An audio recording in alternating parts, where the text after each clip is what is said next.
Please, Daddy. I appreciate it, darling. Nice for hogging it. Just write it. Right, we just wait for Councillor Matthews. Sorry. You will be.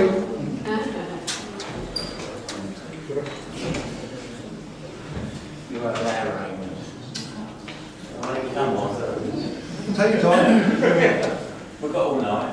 Job on. No, we haven't actually. Pop shop.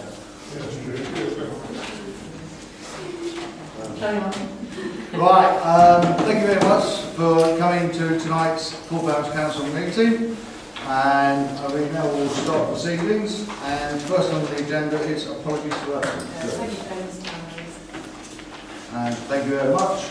The next part is the public participation time, which we allow 15 minutes for. We have got a full agenda tonight, so please excuse me if I do cut it short, and we do have to get things moving on.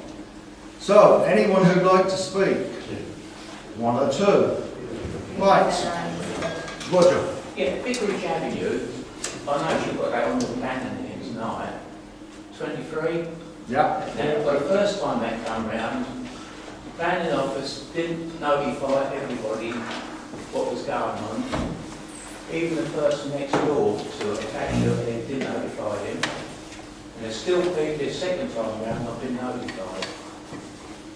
And we don't know what the hell they're supposed to be doing. They're not even putting the other notice down. No, just no nothing. No, they've done nothing. When we phoned them up, complaining, all the answer we got, we don't have to tell everybody, we don't have to do this. That's all we got out of them. The person found out who lived next door, but he didn't get it the first time. They told him the same. We don't have to notify everybody, but I live next door. That took over a week to get a letter out to him the first time round. This time they've actually sent him a letter. There's still people not been notified. Okay, I think that's a matter for the district councillor for us to take on board. If you'd like to give that information to the district councillors, I'm sure they will look into that for you. We don't think they're doing any good though, because the They can only go and ask procedure and make the genuine inquiries. Sorry, I mean, there's not actually a statutory requirement to inform anybody. There's no practice to inform neighbours, so it should have been informed. Okay. Anyone else? What did I take your name, please, sir? Jeffrey Butler. Second. Jeffrey Butler. Thank you very much. What it is them on Mill Lane. I live behind it, right? Right. I've informed the planning enforcers that they've raised the land, right? Yeah. They sent them round to check the land, and I don't know if they're blind or not, but they said it's done by planning permission. When we went to the meetings, the builders said they would not raise the land.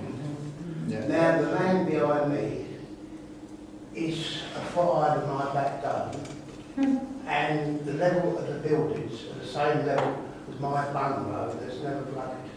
How comes they can do this when they were said they weren't going to raise the ground? I will. I'll hand you over to Brian, Councillor Brian, the district councillor.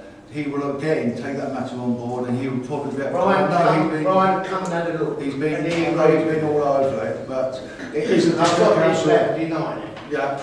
Brian. So what I'll do, I'll take a copy of your letter and I'll take it up with enforcement. When I spoke to them after I came round to see the plot, it was clear that the level of the flats which are being built behind you is significantly above It's going up. your level. And there's one of the specific conditions that is fairly obvious, is that all rainwater has to be kept on the site. It's not allowed to run into the road. So if by necessity some of the land on that site is higher than the road, it's going to end up in your gardens. Water goes round. Understood. Which is why I took it up with took it up with the head of enforcement. I haven't had a chance to speak to them about it since. Well, they're taking the enforcements. The site manager's figures. Where are our figures? Well, so now I know that that's the response you've had. I'll take it up for you, Yeah. and I'll I'll report back. It looks like the builders get the mission. Once they get the mission, they do what they like. Because we had that dry weather, they had one little sprinkler going there, and the dust went all over the bridge. And the manager said, oh, we've got a shovel doing something. And then they had a digger rattling for 2 weeks, sieving the dirt, making a terrific row. And I said to the site manager, can't you get something a lot easier than whites do that? He said, yeah, but it costs us money.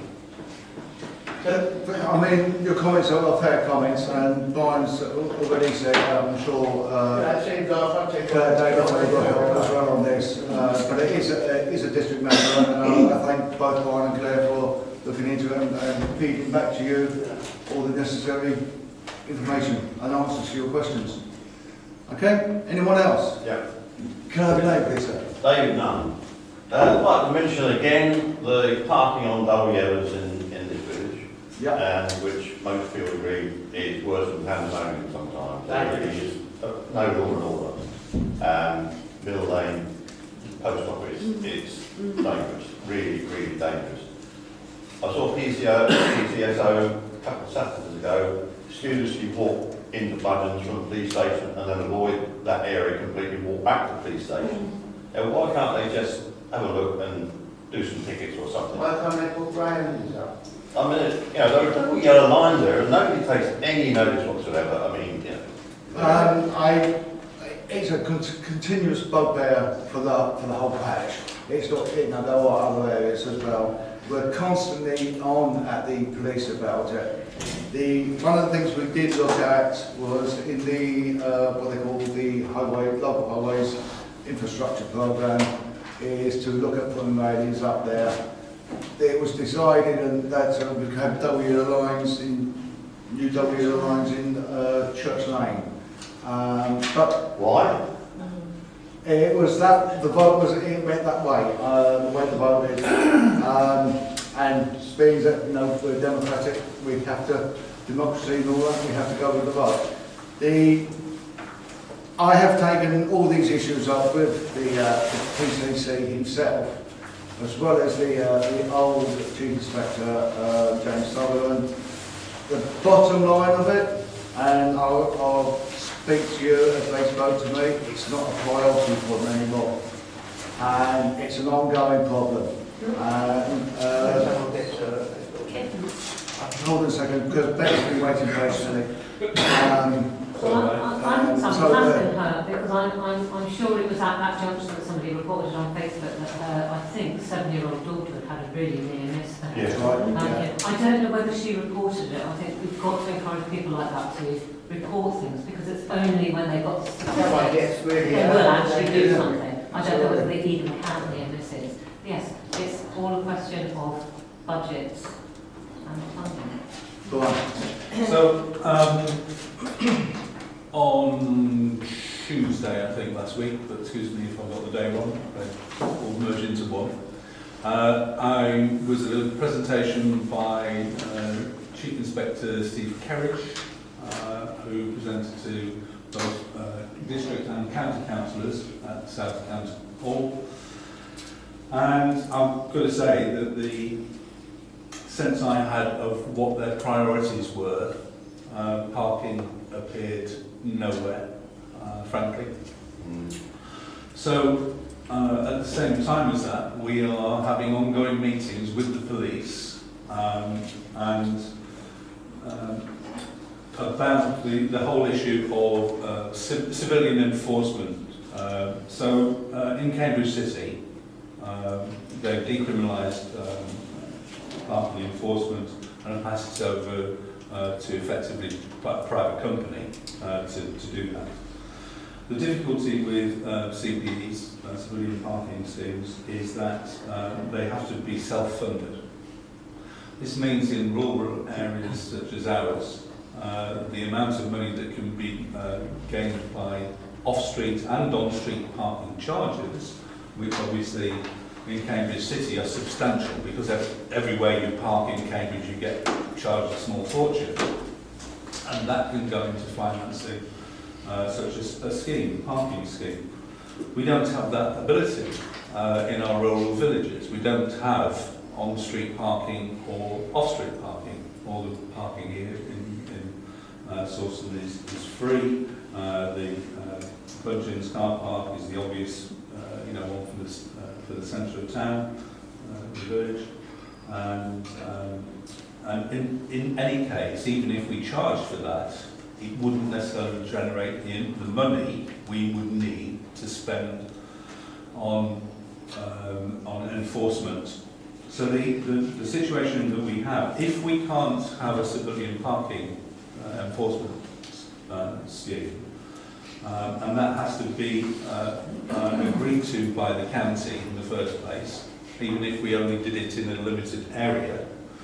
The other option, and the one that we're exploring with the police and the district council officers at the moment, is the possibility that we've discussed here before of hiring a PCSO between possibly several villages.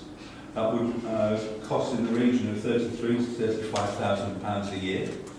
But if we split that between 1 or 2 or 3 parish councils, so for ourselves, for example, ourselves and the Shellfish, who we're actively talking with about this, then that would give us the possibility of directing through the police mechanism and hierarchy a PCSO of our own who would be directed as we wanted them to. Now, this is being done elsewhere by parish and town councils with some success. Not necessarily, I haven't found one that's specifically for parking, but parish councils employing their own, or funding their own PCSOs.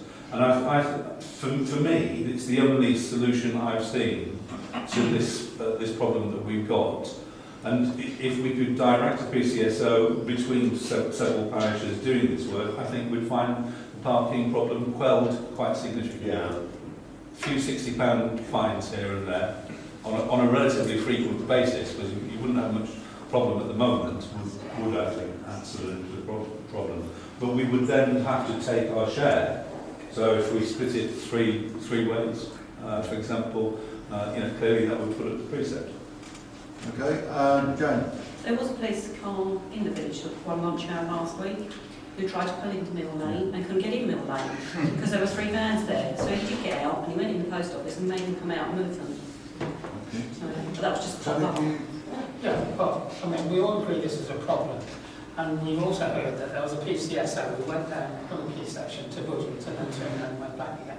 Whereas just a minute or two to go down to Mill Lane would have actually been able to do something. So I feel we ought to do something as a parish council. We ought to write to the police. It doesn't matter whether the police are going to turn around and say, no, we haven't got a manpower, it's not a priority.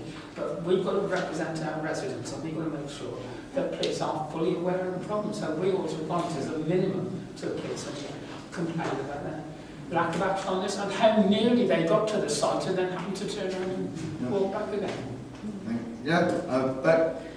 Just quickly, I really like the idea of roadings, because if you just make it not so convenient for people to park there, then that's a really simple solution. Do we know whether, if we were going to install them, we need all that highways analysis? Janet? I was just wondering, Brian and Claire, at the top of your report, you've got about the grant funding pot. I mean, is something like a safer parking campaign something that might be funded in that? Because I do feel that, having stood at Mill Lane as well myself, people actively look for spaces to park there on the yellow line. They actually look for places to park. So it's not just that I don't know why people are parking there, but they actually think it's a place they can park. So that's an issue, and there are some nuances. Can't they turn where Falcon School is to a car park, that green there? No, that's Well, it's private. private. It's private. It's that was the ideal, that would take it up very good. Yeah, but some people are there for quite a long time. So I'm just wondering. So I was trying to think of things we could use that pot for, whether there is anything we could apply for. So I can't think of any of the grant pots that would be, but I will go away and check and come back to you and look at the grant criteria for those pots. But I'll come back if there are any. Just to reinforce so we've now had 3 meetings with the police, and I'm sorry to say, they've been here and said exactly the same thing. It's just not on their radar to do this. They can only deal with this. I know there was a programme on the telly last night or the night before about this very issue of policing. And, the only thing you're guaranteed of getting if you report a crime is being given a crime number.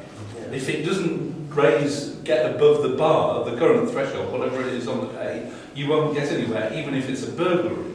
So for us to expect the police to be reacting to our parking problem, which is sadly common throughout the district and the whole county, then we're unlike, although, Tony says yes, we should speak to them and tell them, but they won't, it won't make a difference, I'm sorry to say. The only thing we can do, I think, is take it into our own hands. Okay, well, we've been there, and we will look into all these matters. Yes? We don't have bollards there.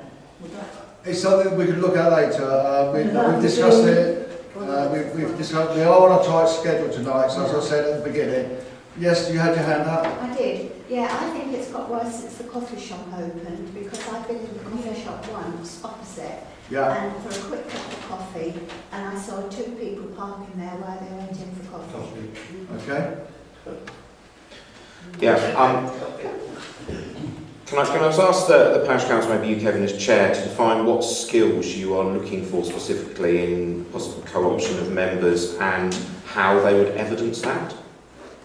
Regarding the skills, there are certain skills that we're looking for that you need to be bringing something new. Okay, is it possible for you to define that? We've got accountants, we've got HR, we've got other legal people that deal with the legal side of things. So the issue is that if this should be something really new that's going to benefit the parish council, then that's what we're looking for. Okay, can you define that? Can I define that? You bring me a skill, then we'll define it. Okay. And that's the simple, and so that's where we are with that, I'm afraid. That's absolutely fine. So so as a council, you're unable to define the skills that... I gave you an example, the accountancy, the HR... No. I'm saying you're unable to define the additional skills that somebody could bring. If you can bring a new skill that this parish council hasn't got, then it'll be taken into consideration. So in that regard, I assume then it is possible to ask for a statement which defines all the skills that the current parish councillors bring, so that anyone who was interested in possibly being co-opted would be able to scan through that list and then consider whether or not they could bring something new. I assume that's something that's easy enough to ask. I answer the question, and I fully understand that. What I will tell you is, at the moment, we are currently reviewing standing orders, and the chairman of the GDPR, the General Finance and General Purposes is here, and he will explain to you the procedure that we are now going through. Well, there isn't much to say other than the process for co-option is set out in law, and so that's why it doesn't appear in our standing orders specifically. We a while ago felt that a number of people felt that there was a need to clarify the process for this, because sometimes where that hadn't worked quite as well, and so there's a working party working on that at the moment to bring a policy to FNGP and then to full parish for adoption, which would then form part of the standing orders and would hopefully clarify. Well, the whole purpose of doing it will be to clarify the finer detail of the co-option process. Including things like, when is there a vacancy advertised, when isn't there a vacancy advertised, those sort of things. But part of the legal advice that we've had from the Association of Local Government is that there's no obligation on the council to consider anybody for co-option. So there isn't an automatic system that if somebody if there is a vacancy and somebody else for co-option, that we have to consider that each time. So, thank you. Thank you. But you had your hand up.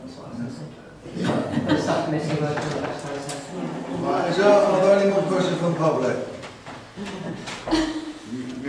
No, I say one thing more now. No, Claire's. Yes, right. Thank you. It's a very quick one, just to say that I know time banking's on the agenda this evening. And I just wanted to say I think it's a really fantastic opportunity for Sawston. I'd be absolutely delighted to help support it. So please do give it good consideration. Very quickly, what's... Can the parish council support the people with a letter to the council about what we said about the planning commission down? That's something that's... can the parish council send we can by all means send a letter in raising your concerns. Yeah. Okay, that's something we can do. Okay, nothing else, then we'll be moving on. Declarations of interest for this meeting. I should declare for the Baber Road site. I'm obviously a trustee of JHC, who are landowners of land to the south of Baber Road, and so that what happens in the planning permission for the north side will affect the scheme on the south side. You want me to give a declaration on that? Right, as you've raised that,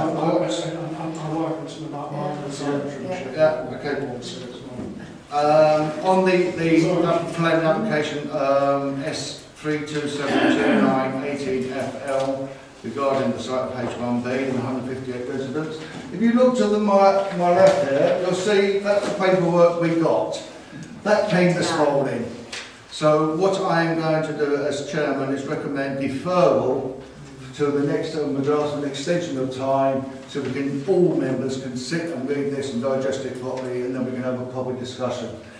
I'm hoping that all councillors will be supportive of that.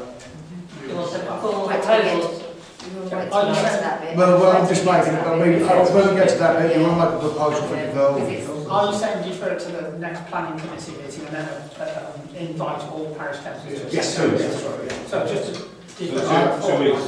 2 weeks. Okay, right. I didn't need to declare an interest. thank you.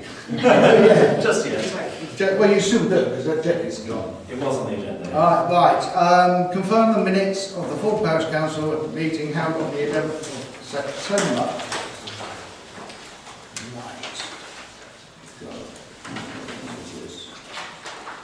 Right, here we go. Okay, first page, 79, 80, 81, turn it over, 82, 83, 84, 85, I'll really obviously move something forward, 88, I think there was still was one. Roll forward. 86, turn the page. Just under the tree application, I couldn't work out what it meant the first time, and the answer on the form as to the trees causing damage to properties was no, so the parish council. I just think I couldn't read what that meant the first time, if there's any commas around there or something like that, to make it clear. And the tree application. You've got it? Page 87 and 88. Just before 87. Yeah, Sorry. it's not very, well, That's fine. yeah, it's a bit, that's fine. Yeah, we've got that. Reads a bit funny. Yeah. Right, Confusing. thank you for that. 87, 88, 89, 90, 91, 92, 93, 94, 95, 96, 97, 98, 99, 100, 101 and 102. Can I have a proposal of that? And all those in favour? No matters arising. Confirm the minutes for a planning meeting on the held on the 25th of September.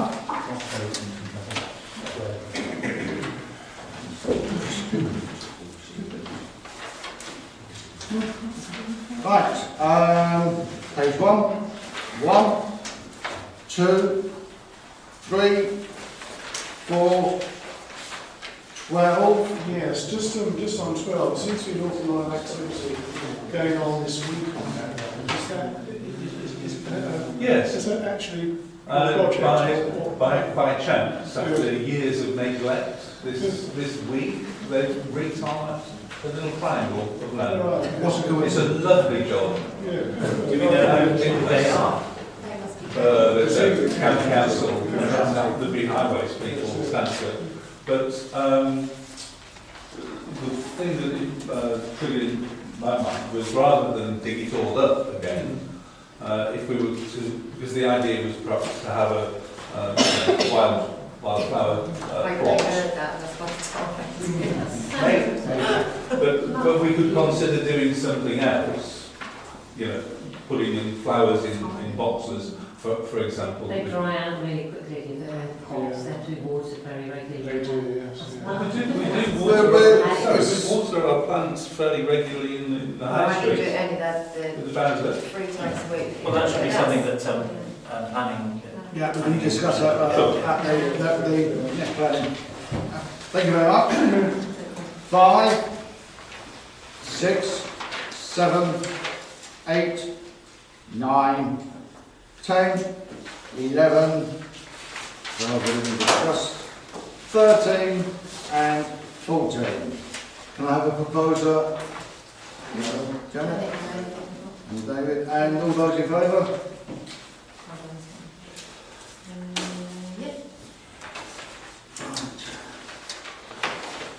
Moving on. So planning applications. Right, first planning application is S3417 ETFL, single storey side rear extension at 28 Brookfield Road. Comments please. Well, I propose no objection. Second on that? Yeah. No other comments? Yeah. No other? Can I have, A single story, it's not against the neighbours' boundary. the issue. Right, all those in favour? Okay. Oh, I'm not going to vote, sorry. Just in case, but it's not really. So 12. Those against? Those abstaining? And a no vote. Right, moving swiftly on. S3008 18FL, single story extension at 23 Vicarage Avenue. Taking into account we have had comments this evening. I think last time, Chairman, we objected to this because of the size of the extension, the overbearing nature, and also what it was likely to be used for. I think that was the issue, it was the use too. And I don't think there's anything in the plans to kind of change the size of it. No, I mean, I'm not sure I'm not sure potential use of it as a reason for refusal, because that's covered by separate legislation of the House of National. But it was a concern we had. Yes. So basically, it's the plans as they stand. It is a very large extension. It does seem strange that if it's overbearing, they're not contacting neighbours. Yes. Well, they should have contacted the neighbours, there's no doubt about that. Yeah, absolutely. So do I? Yeah, I'm happy to propose that we continue to object. And are we able to add something in our comments about the fact that we're disappointed that neighbours were not contacted? Yes, I think it's I think we need to clarify what material considerations we're accepting on. Yeah, I need to know what You Was that planning, wasn't it? I think it was the overbearing nature, size and out of keeping with the rest of the out of the road. Yeah, and I don't think we should be disappointed by the lack of contact with the neighbours. I think we should be objecting strongly because it's a legal obligation on their part, isn't it? It's not a legal obligation. It's a custom practice, but it's not a legal obligation. Yeah. I mean, if people want to use different words, disappointed, then I'm happy. So what the material reasons you're objecting?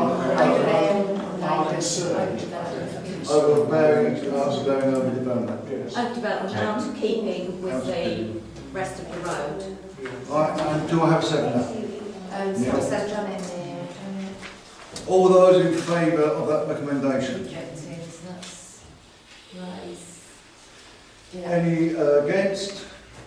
Any abstentions? And Brian, another. Well, that was the decision, but can we add, as Janet said, a comment about the... Yeah, we've got that. Moving on to S3729 18FL, change of use to residential use and erection of 158 residential units at site H1B, land north of Bayburn Road, Sawston. You have to go through the process. As I said earlier, I will be deferring that because as you can see in the paper. Defer to planning, but Defer to planning. Yeah. planning, and then this. Yes, please. Next version. You make a proposal, but We defer. yeah. David, second. All those in favour? Can you also comment how unreasonable it is? It kind of looks suspicious, doesn't it? Yeah.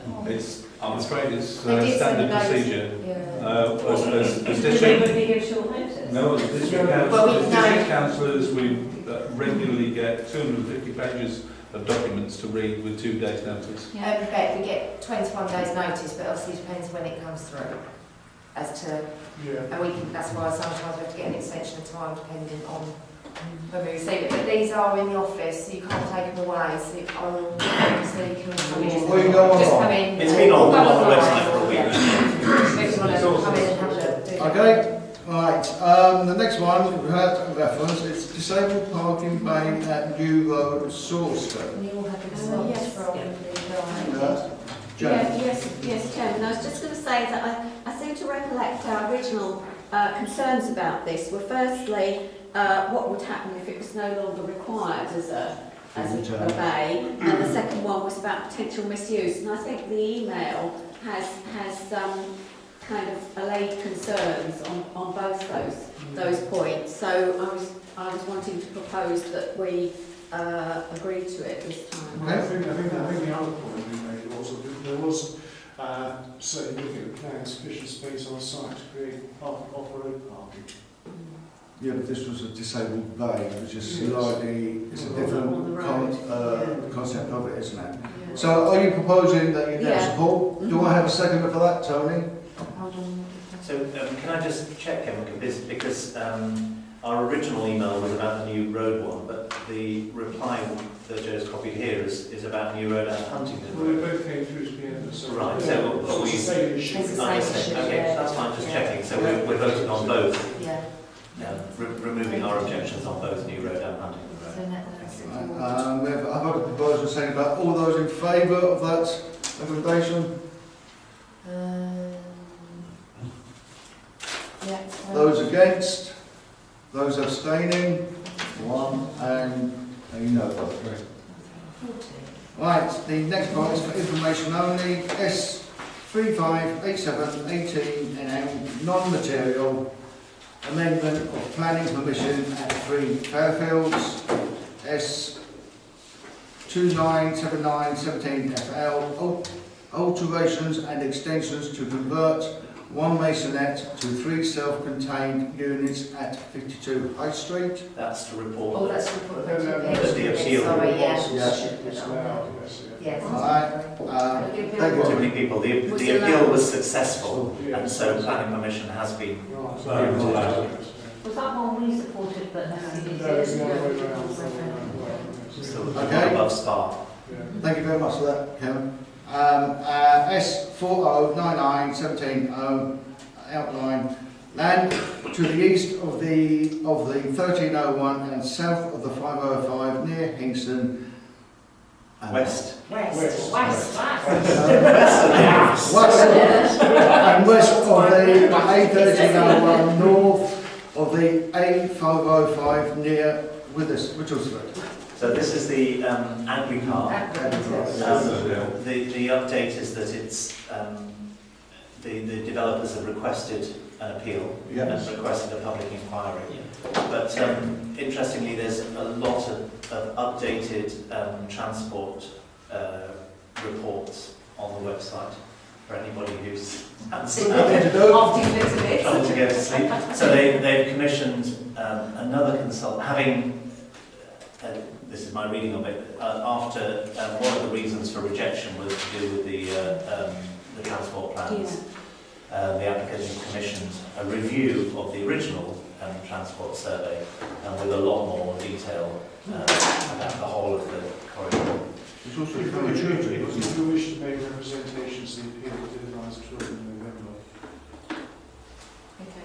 Right, well, it was. Is it that short? Well, my understanding was that what they were doing was applying, saying that they would like to appeal and asking for a public inquiry. So, Well, they are, yes. They are. so are we commenting on whether or not? Well, if you want to make representations to the inspector ahead of that final inquiry, That's dead right then. yes, yeah. Okay. Tony? So I think we should put it on the planning committee agenda for a fortnight's time. I would agree with that. Right. That's that. Moving on.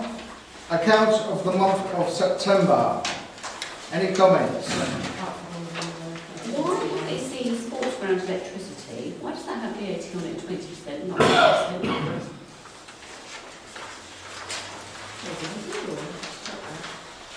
I'll check it. But apologies for all the, they came red meters and then goes on Yeah. as individual credit. It's been that. I'm still trying to sort it out with them. We've had this, every year we get this. But I had to show them on here all individual because that's what's on the bank statements. But I will do it. We will look into that. Thank you. Can I just ask a question while we mentioned utilities? Our water, is it obtained through a metered supply? So, for example, the water we use for the bowsers, presumably for the playing field. Would you mind checking? Sort of, actually, when I was round the Butlers, I noticed that they've got a separate water meter that was taken account separately from their sewage account. So it's unrelated, and therefore their metered water was a lot less expensive because of that. So that was what drove the question, to make sure that we were paying any more than we need to. So look into it. Yeah. Thank you. What's needed, because I thought we had a discussion about somebody who shares a supply that's on a certain thing. Yeah, I'm not sure about all the sides, Beck, I'll check. Well, yeah. Some of them might, some of them might not. Okay, thank you very much for that. Do I have a proposal for these? Kieran, do I have a seconder? Leslie, and all those in favour? Right.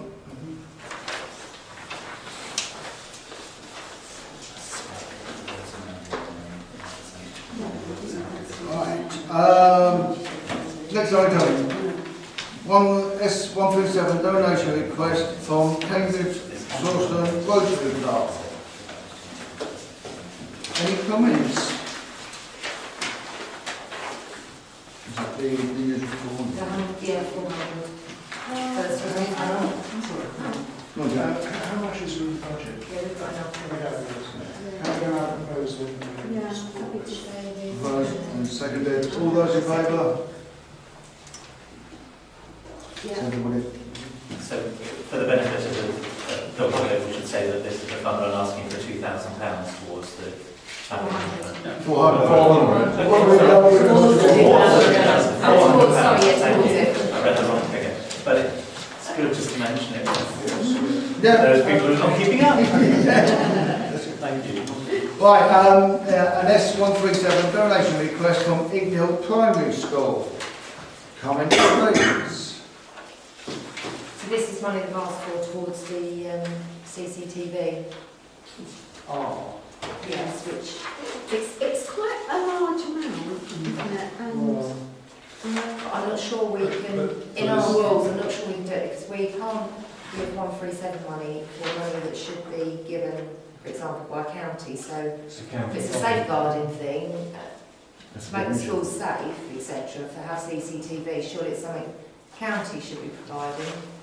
Therefore, we can't give. It's not about safeguarding children, it's about safeguarding property. Yeah. Property security. I mean, for example, Stapleford, where our kids were put up loads of fencing and gates and so on, and that was funded by themselves, by the county.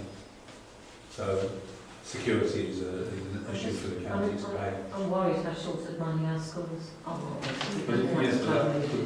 But this also does seem a large amount for what they want to do, and in terms of the grants we give, do we not have a maximum? No, I suppose you up to really We could make a contribution. make a contribution towards it. I would agree. I would say it was more of a, they need to take it up with the county, and I'm sure the county will be able to find some sort of funding and support, and also with their coming board, something that they need to look into as well. Sorry, Kevin, I was just going to say, I think it would be worth us discussing at recreation, because one of the reasons why they made this application is because of their contention that us installing the multi-games units has caused problems, as you know. I think we should we can't make a donation from this S137. We could make a contribution from the council's budget towards that. So I think recreation should at least discuss that possibility. Yeah. I was going to ask about the issue of repairing the shed. Because that's. I haven't mentioned that. Did we actually? They didn't. No. Yeah, well, No, that's not the agenda. That's not what's been asked. So that's another discussion. No, but maybe we could go back as part of the feedback to them. I just want to suggest that if this is something we feel we can't fund, it would be nice if we could find time to just have a discussion with them about other things they might have that we could fund. We will have that. I think we can have that on the I think we want to make it clear that we want to help them if we possibly can. Yeah, definitely. No, I have spoken to the head teacher. She's I think if we were minded to make a contribution, we'd have to make it absolutely clear that we're creating legal liability.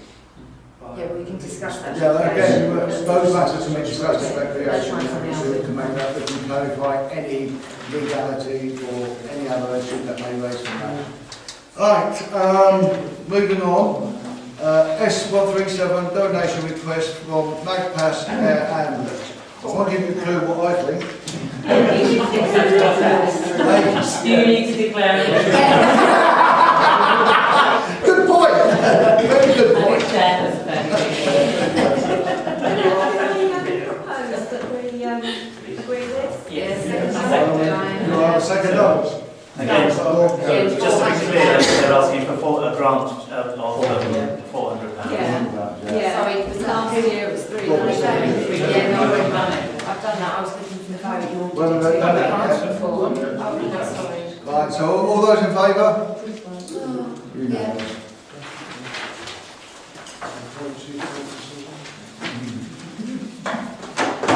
Right, the next item is to discuss Capel General Data Protection and Regulations Membership Scheme.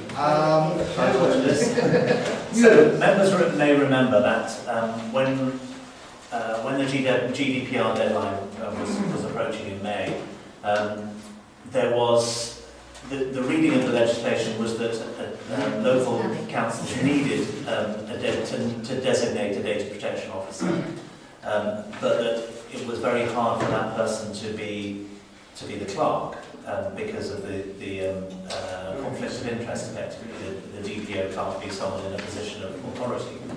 So Capel were researching whether they might be able to set up a scheme where they could offer virtual data protection officer services to parish councils, and therefore we deferred our decision about whether or not to have a DPO until Capel got back to us. So they now have looked at a service they can provide, and this is what the documentation you have. I thought there was another separate document about how much it was going to cost. £75 for the year, which I think is incredibly reasonable, and so I would propose that we take them up on that offer very quickly. I'd be very happy to see. Any other comments? All those in favour? Yes. Unanimous. Thank you. One other comment, and stop me if it's not relevant enough, but I think it would be very useful to have some brief email protocols for council members. We've had some very strange emails from people replying to all recently, and it'd be really good to clarify just some email guidelines and protocols for That's a council good members. point. We still have a sort of open item at FSGP about whether or not we're going to move to council email addresses and separate accounts. Let's do that. That'll be a good thing to do. I think it's much needed. Right, moving on. Discuss the opening of the Metro Bank account. Been trying to set up an account for months. They need it in right. I've sent the check off to open the account, and the signatories have sent in their paperwork, but they need it actually in writing in our minutes to be that we want to open an account with the Metro Bank. There will be 3 signatories per transaction, and the chairman, vice chairman, and chairman of all committees will be signatories, and no debit card required. Just need that literally in writing. Any committee? Yes. Chair of committee, all the committees, so yeah. Three of that. Any 3 signatories, yeah. Yes, right. Any 3, that's me, obviously. So proposed. Yeah. So before we take the vote, we talked a while ago about the electronic. I'm looking into it. Yeah.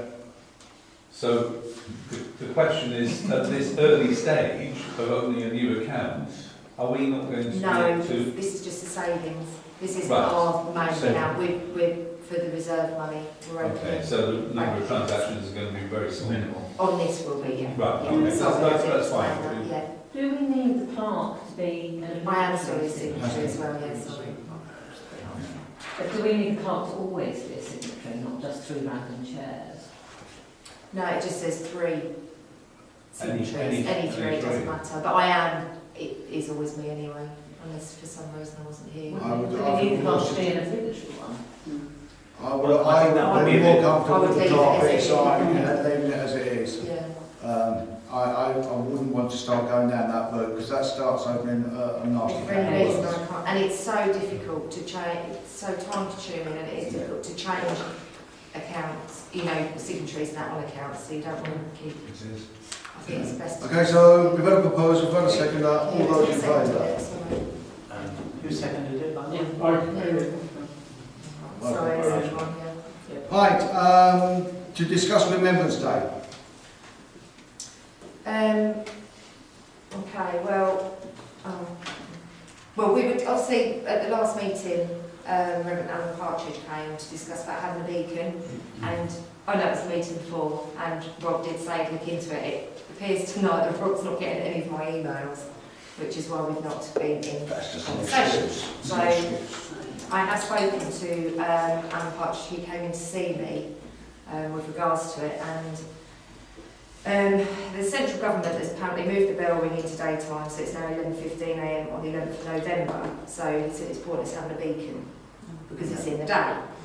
So we had discussion about what he would prefer, and he's asked if we could maybe get some rockets fired, one for each year of the war, from Huckeridge Hill. So I've been on to our fireworks guys, and they've said that they can fire distress flares, which will be seen from everywhere and will hang around for at least, you know, a couple of minutes, come down with parachutes.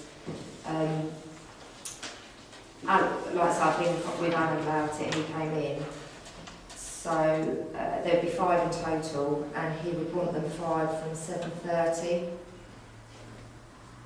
Yeah. I mean, this is his preference now. He said if you know, is to have the rockets, he said it's pointless having a beacon. And that's coming from that. Yeah. The bell ringers will ring in at, right, so there's going to be some various bells will ring from 11:15, one single bell 44 times as the reef's delayed, and the bell ringers will ring for an hour at 12:30. And then he'd like these rockets, if they can, to be fired from 7:30. So did you say 5 of them? 5 of them, yeah, 4. One for each year. So one for each year, 19, 14, 15, 16, 17, 18, 5 and 9. Okay, so it's calendar years. What sort of period, a few minutes apart? Well, these launch rapidly at a very great height, a brilliant red, and hang around in the air for the best part of a minute as they come down on parachutes. So These are very lights. I mean, yes, I can Yeah. see that. Yeah, is it a real bang? No, they're flares. The sky will suddenly go whatever colour the flare is. I mean, I said to Alan, what gap, I mean, if we did, obviously, it needs to be great, if we did go for flares as an option, how far apart? And he said just basically enough time for remembrance, really, so. So a couple of minutes. The whole thing's not going to take more than half an hour. So our fireworks company have agreed, they said they're quite happy to come and do it. That's not a problem, so obviously we can get them to do it because obviously they'll have all their risk. The only thing that occurred to me today was the fact that if people are going to go up there to watch it, it's dark, isn't it? Actually, I don't think anyone is going to watch. Do you think? No. No. There's no people to watch, is there? They'll go up high enough. I think that the concentration will be more around the church and it's going with the church, and I think people will probably quite happy stand in their gardens and watch it. I don't think that we would have a huge turnout. Anyway, Colin. An interesting point that affects 116, 117, 18 and road closures is having just been on a TMO course, which I'm awaiting for my certificate, along with Kevin, who's down there. What's this got to do with Remembrance Day, the flares? I'll get down there. No. Traffic management? Closing the road. Yeah. All right. The only people that can close the road are the police. I did have a chat with you about it. Yeah. In the highways or the police. So in fact, any closure that we do does not have any legality. That's why Which we is just why said we're not doing road closure. Yeah. The only people that can put cones out is myself or Kevin. Because they're the two. We are now your... Once I get the paperwork through, I'm your TMO. But then we're not doing that. I can put a cone out. Yeah, but the current style of tracking, this was about the flares, and we didn't do it for Remembrance Day. We'll come back to your point in a second, because we have got that on there. Okay. Right, so regarding the Remembrance Day, is, do we agree that we go, oh sorry Janet. Well, all I was going to say is I think it's quite a nice idea, and presumably Alan will publicise it. It sounds quite nice, it's quite important. I'd like to propose therefore that we agree to it. So we'll have Where have they been let off? At Huckeridge Hill, they'll do it where they do the fireworks. Right. Because it's all been sectioned off anyway because of the bonfire night, so it's... Right, so I've had a proposal, I've had a seconder, and all those in favour? Excellent, I'll get that sorted. Right, bonfire night. I think this is just the usual. This is just step on and help. Usual question. I'm sure every member was eager to be up. Good, David, you're a replacement.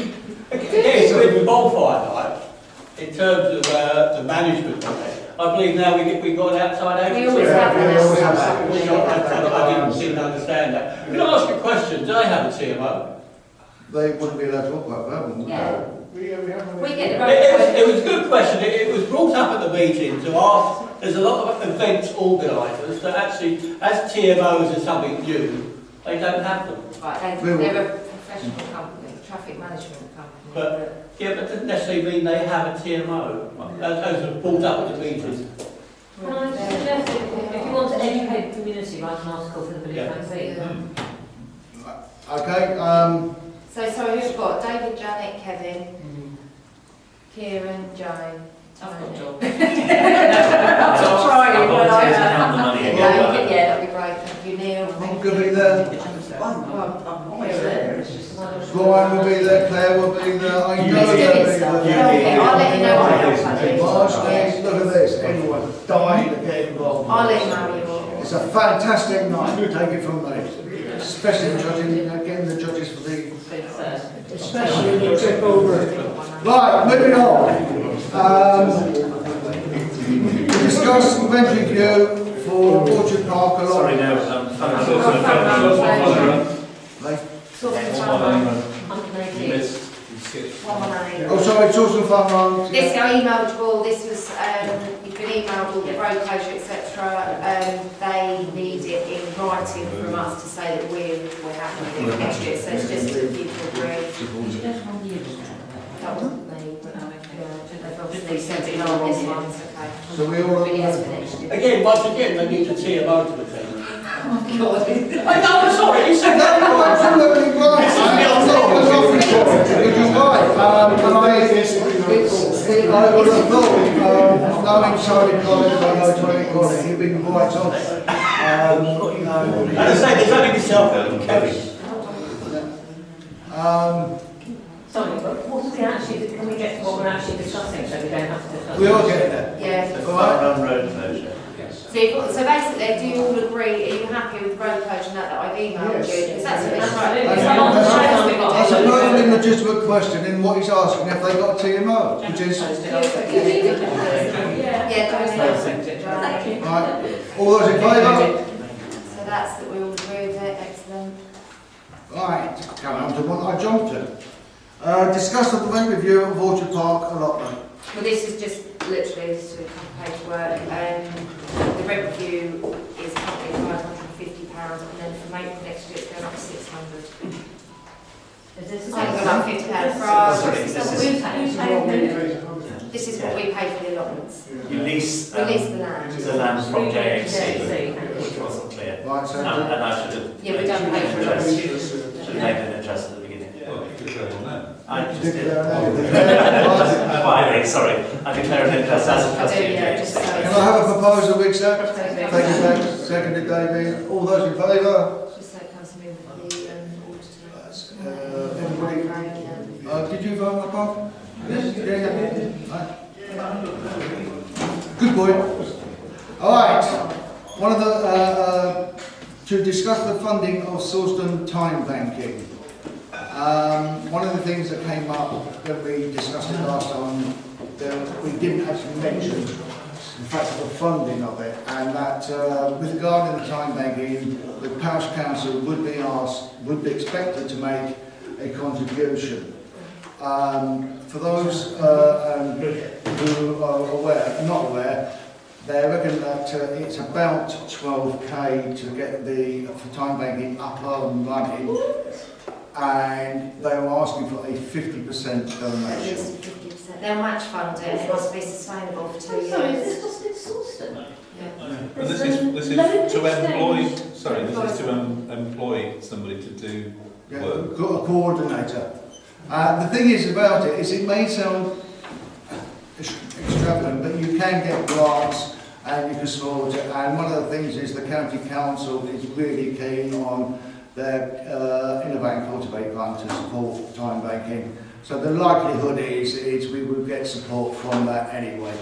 Once we, if and when we agree to go ahead with the time banking. But the point is that we had to discuss the finances of it. We need to let them know tomorrow. And we have to give them an answer tomorrow. If you get the funding though for this year, subsequent years has to be paid for. It's 2 years, she said, Yeah, it's 2 to be years. sustainable, and then it's sustainable. It's 2 years. 2 years. 2 years. We need to budget for. So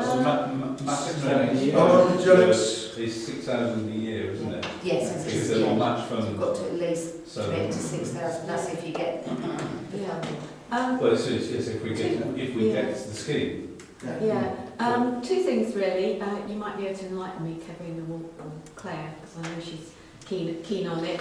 I did read all the reports that were sent to us, and one of the things I noticed is the fact that we are going to be tested for the success of the scheme, and the main test is a financial one in terms of how much we save the local authority in elder care, independent living, etc. So to a certain extent, we're kind of, by doing this, first point to note is we are subsidising that. The second thing is more of a question, which is how if people help, say, an elderly housebound person, that elderly housebound person presumably can't give services back.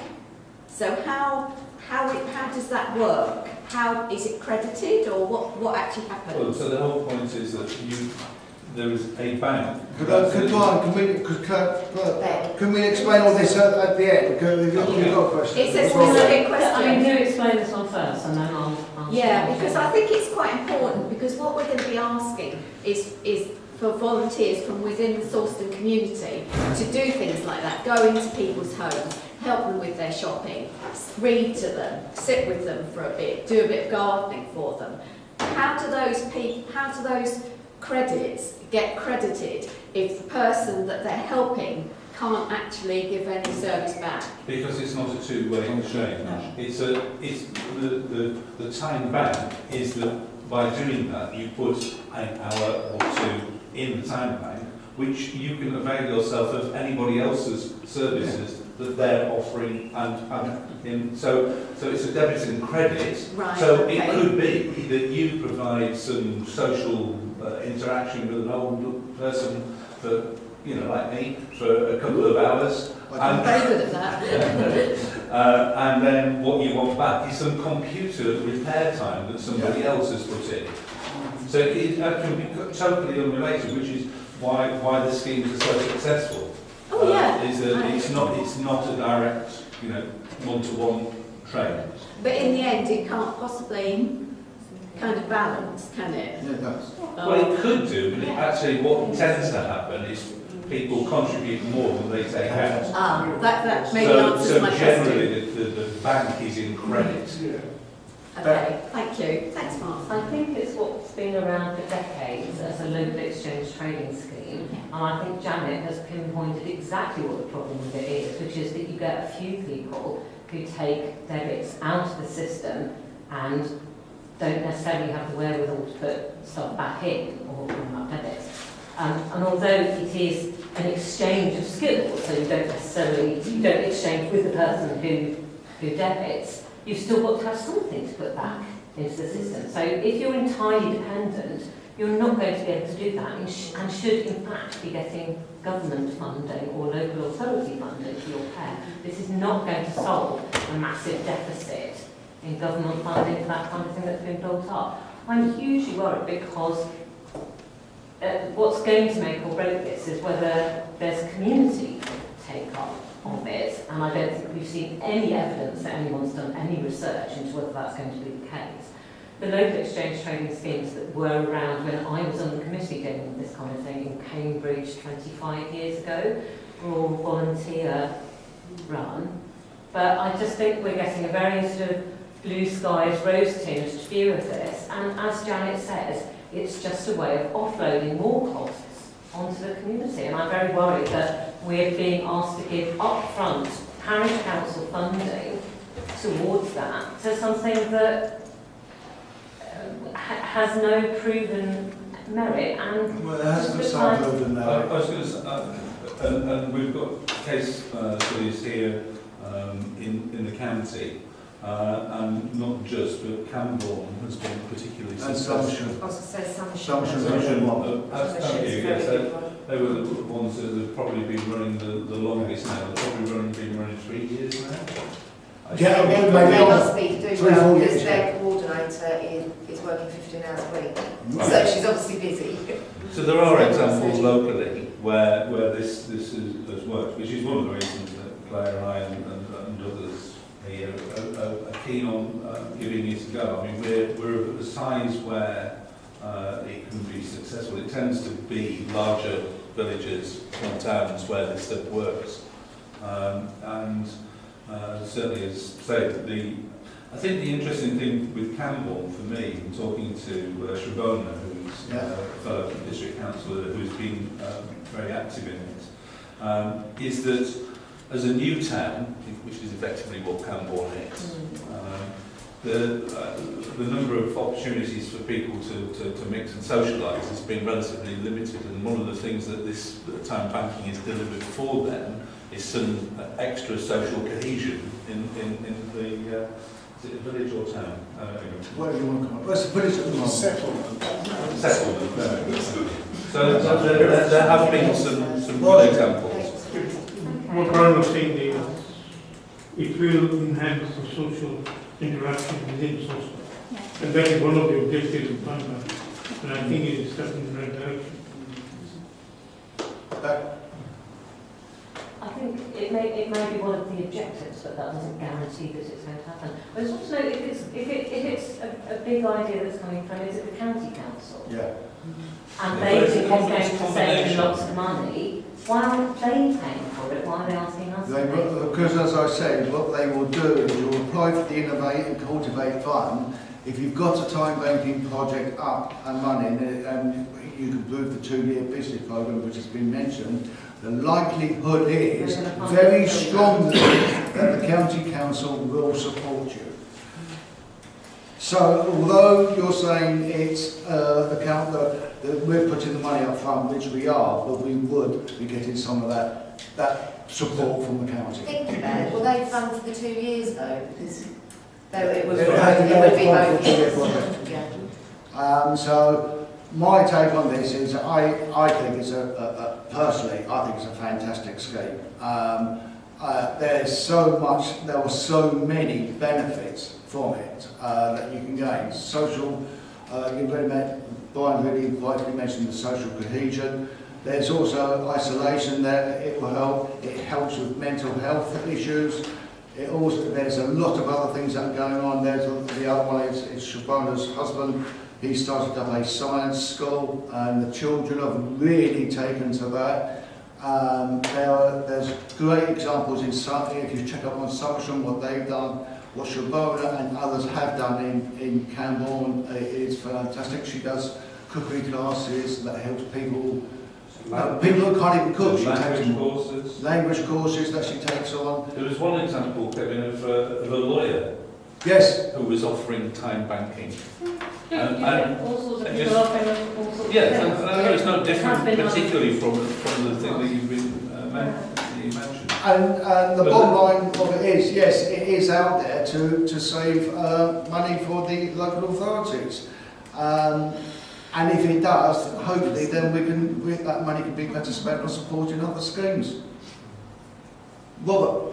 I was just wondering, when it comes to this, with time banking and people being involved going to possibly vulnerable people's houses, is there any kind of DBS check or safeguarding? There are certain degrees of work that you will be doing regarding that, and if you're dealing with vulnerable people or frail people, there will be certain DBSs that will be requested. No, they said there were no DBSs. There will be DBS in certain areas. No, they said there were no DBSs. They said it was up to the person who was coordinating to interact with people who they were going to see and use their discretion and integrity. There were no DBSs. We asked that. That's what I understood. That's the person who knows the coordinator, just do the asking. I think the thing is there were certain cases which said there would be DBS checks carried out. In everyday running stuff, like you're going around somebody's lawn and going around town and going their lawn, you probably wouldn't be DBS'd.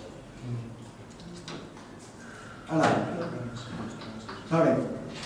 Yeah, I think we can focus too much on the savings to other authorities and forget about the people who are actually in receipt of support in time banking. For example, if somebody volunteers to go and talk to an elderly person and have a chat with them, have a cup of tea with them for a couple of hours a day, that helps to make that person feel less socially isolated. If you don't have time banking and that activity doesn't take place, then that person is simply more socially isolated.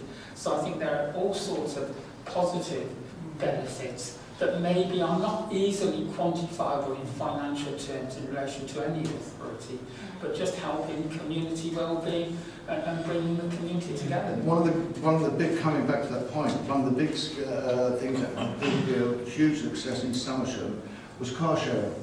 And basically, so you've got somebody, an old age pensioner, that can't afford to get a bus or can't get on a bus to go to Adderall or has an appointment, or anyone with a disability has an issue. If people volunteer and volunteer their time up with the car, and they get in the car, they take them and they bring them back. So again, it's social integration going on. So I, as chair, and because I am actually very, very keen on this, I'm actually going to propose that we go forward with it, and I'm asking for a seconder. Right, hold on, and to give the funding. So can I ask, do we need any money before next financial year? Yes. March. No, we need to budget for it, it'll be from March. We need to make sure we... So it's, I mean, we don't have to break a budget. Because this coordinator is until March. Sorry, when is the 6,000 due? That's what we said, for March. For March. New financial year, So it says it next year's money. Yes.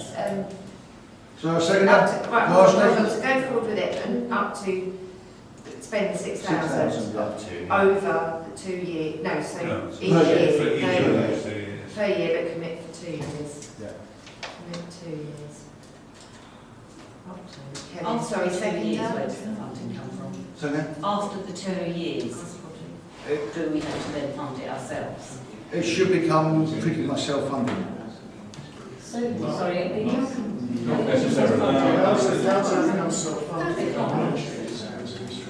Yeah, it's not likely to be self-funding. After 2 years, we're going to have to take a decision whether to continue spending the money and then basically review how well the systems work.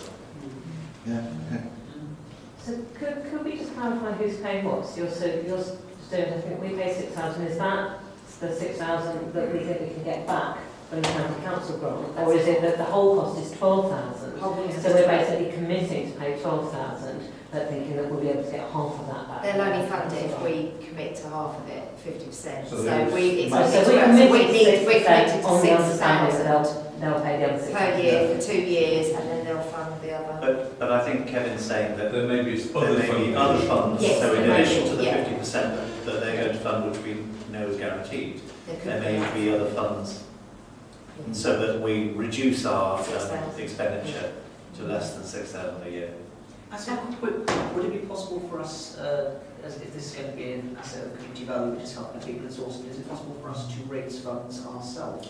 That's a possibility. Who's second? Motion. Right, all those in favour? I was put on to 3, didn't Yeah. No, 11. 11 against. Those against? Those abstaining? You abstaining? Yeah. Sorry, that's fine. You Yeah. abstaining, Janet? Yeah. And Janet's abstaining. Okay? Yeah. Right, thank you. Right, moving on to discuss the Sawston Christmas Fair. I've already started talking Do you to mean you the about Windsor it. Fair? Noticed. Do you mean the Windsor Fair? Well, same thing, Christmas, winter, same thing. It's fair, I'm not being funny, it's fair spelled F-A-Y-R-E. Yes. Yeah, that's Late it. night shopping. Oh! I've already started talking to people about it and I've asked Joe for an S137 form. Right. Any questions? I said no to them. Do we have a date? What date are you it's gonna be going the for? 7th, because that's the first See, what's Friday. 7th? Yeah. What do I need? Has it stabilised as the first Friday in December? It's been, it was the second Friday last year, or the year before for whatever mystical That's reason. when I picked the date everyone complained. Yes, that's the one, it's Ben's fault. So, yeah, now it's just first Friday, it's easier that way. Yes, tradition goes towards Yeah. Is it? Okay, so you've got basically you've got it under control. Yeah, now I've got this 137 form, I'll ask for it, yeah, but I'm just a volunteer to help with publicity and posters and if you want things. to do a poster, then last year, I think that Jerry looked very dashing in Oh, that. yes, yeah, well, well. Alright, brilliant. Okay, excellent. Thank you very much. Okay. Super. Update on British sign, please. Oh, sorry, nobody said that they were putting this on the agenda, and so I don't have an update, I'm afraid. When would you like it on and what? When are you likely to have an Because you're update? not planning, are you? Do you want to put it on November's form? Yes. Yeah. No problem. Okay. Update on speed camera, Colin. Contrary to popular belief, it actually works as it should work. It has various modes on it, which range from not showing anything whatsoever, but it still captures the data, to not doing lots of other things. Presently, it's set to show nothing below 30 miles an hour. Once you exceed 30 miles an hour, it should go green. If you do more than 35, it should go red and flash. Well, that's a bit That's the way it's set up. It's a bit misleading. If it goes green, you normally think you're okay, don't you? So you go faster. Yeah. Well, there's this area between 30 and 34 where you're given discretion. Well, yeah, but I mean, but amber would be more appropriate. I haven't got amber, I'm sorry.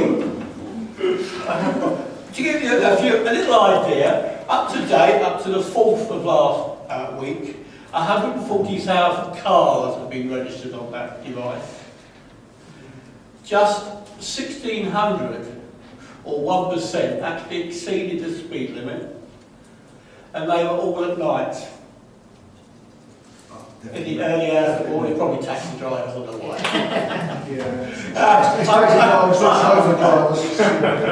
I will add, and hopefully this will go no further than these everybody else. I happen to go past it 3 times a week at 4 in the morning, so I do try it out.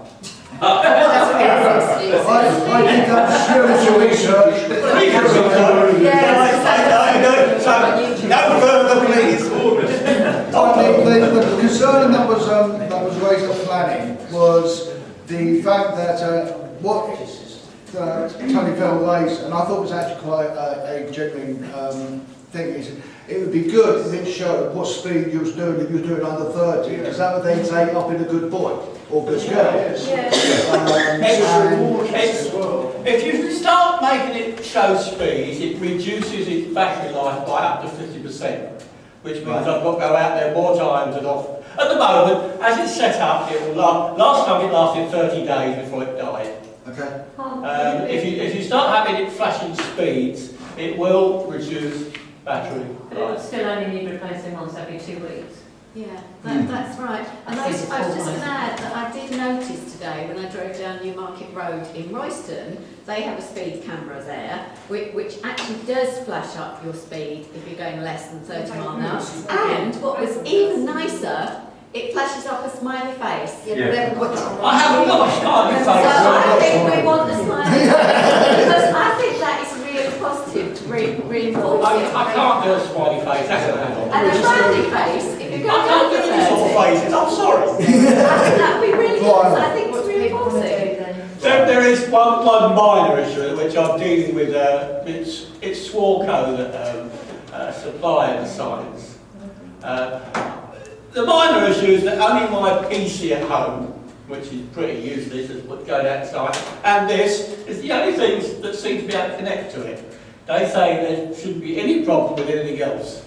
I've been dealing with a guy, but he's been on leave for 2 weeks, so I haven't been able to take it any further. So that's a minor issue that there's only 2 devices that can connect to it at this point in time.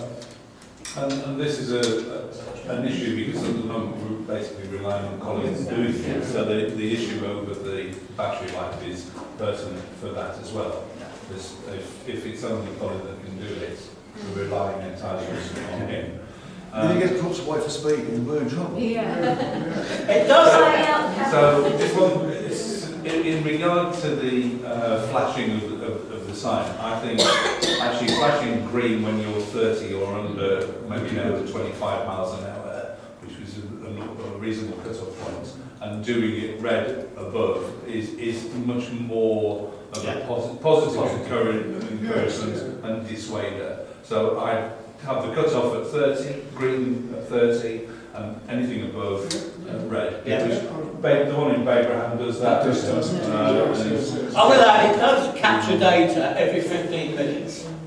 So every 15 minutes I can download, and I've shown Brian, I've got detailed statistics about what people do every 15 minutes, which I can supply as an Excel download. I can supply that, and the idea also would be to publish it somehow. I don't know what the count. My idea would be to actually perhaps contact Sawston Scene and put something in there. I don't know what you feel about that. And also to put it on the Sawston Facebook group, and also have it on our website. Exactly what we do. It will be moving. I've arranged today to move it tomorrow. Oh yeah. Babraham Road? Yep. Yeah. So that'll move there tomorrow. Close to the industrial park, Grove Road. The only thing is what I would like to see is in the same area, but then turned about, because I think that it would be a different story when people going out of the village, because you've got things. Well, the idea is over a period of time, we will do always. Kieran. Yeah, just following on from that point about accessibility of the data, I think it would be good to make the raw data available to anybody who wanted it. I know that was something that was discussed last time. But I think it's worth us minuting that we agree to do that. I mean, there's no privacy element because there's it's only there's nothing identifiable. But I do think as a data asset, we ought to agree to share it. And I agree, it's very simple. You can upload it, you can upload the file to the Sawston Facebook. You can upload the Excel file straight to the Sawston Facebook group, so you just make it available, and we can put it on the website. Given that it's parish council funded, could we actually have a report as part of all the other bumps that we get? Because I don't think we have yet. The idea was, once I move it from where it is now, I'll make available a report as to what it's done. It's been there for the last 6 weeks now, which is longer than I expected it to be, but for various reasons. It'd be good to have a report every time you move it. Yeah, the idea is to move it every month or so. Yeah. Okay. Right. Excellent. Right, Thank you very much. So hold on. So Brian, you propose that we go with the green, flashing green when it's doing around 30. I will second that. Would you want, yeah? So if we have the flashing green at 13 below and maybe down to 25 miles an hour, so, and then actually at 31 it turns red. Yeah. I'll ask. And let's see what impact it has on the battery. I will also add that since it's been there, every week, apart from one, the speed limit, the number of people that have exceeded the speed limit has come down. That might be pure fluke, but it has, apart from 1 week where it went up, every week it's come down. This is why we need some statistics formally Yeah, because I don't think we can take action on any of this just from something that you said at a council meeting. I think we need a proper report, and then we might be able to argue for road developments on that basis. I think it needs to be formal. Just need a vote. So we need a vote on We the... include the release of the data in that proposal as well. So you're happy for me to release the data to anybody who wants it? Yeah, absolutely. Those in favour? Yeah. There you go. Right, update from county councillors. Right, my update's not actually that big. A lot of my stuff was actually hitting the Sawston Sea. The first thing I'd like to mention is Roger Hickford sends his apologies. He has been seriously ill for the last few months. It started off with gallstones and ended up with some infection and it's developed into pancreatitis.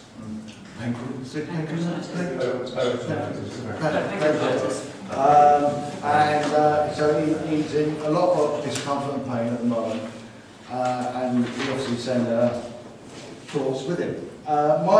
Since the last council, I've been to a couple of meetings. One was regarding the cycleway from the beach cottage coming into the source up to the beach cottage up to Durnford Farm Road there. The discussion was had that is actually going to be widened. What they're going to do is they're going to knock the fence, take the hedge out. The homeowner has agreed to have the hedge taken out. They're going to put a fence in there which will widen it, and they're also going to slightly narrow the road. Where if you look down there, there's a very faint white line that used to be there. That basically widen the road up to that, and it should end up about, it actually works out about 2.3 metres wide, which would be a lot better than what it is now. And that should be done within this financial budget. The other thing as well that they're going to do down there is reduce the speed limit. They're hoping to reduce it down to 40, and they think they're feeling quite positive about that. But I did put a comment in and ask if it could be reduced to 30, and the person who, in my mind, has great amount of credit for this is a gentleman called Jim Chisholm, who's absolutely brilliant when it comes to these sort of things. And his comment to me was, if we get 40, it's better than 50. And I think that's a true comment. If you ever get a chance to meet and talk with Jim Chisholm, please do. He's a fascinating character. The other one was Joe and I did go on to highways and have a discussion with them about the state of the roads. In particular, we went to talk about the High Street and Princess Drive in Sawston. The issue that came out of that was the highways basically put their hands up and said to us, we got some of this wrong. And we did ask them which part, they wouldn't like to elaborate on that. But the other issue is regarding the High Street and Princess Drive. The bottom line of it is, it's too bad to be repaired. So it needs redoing properly.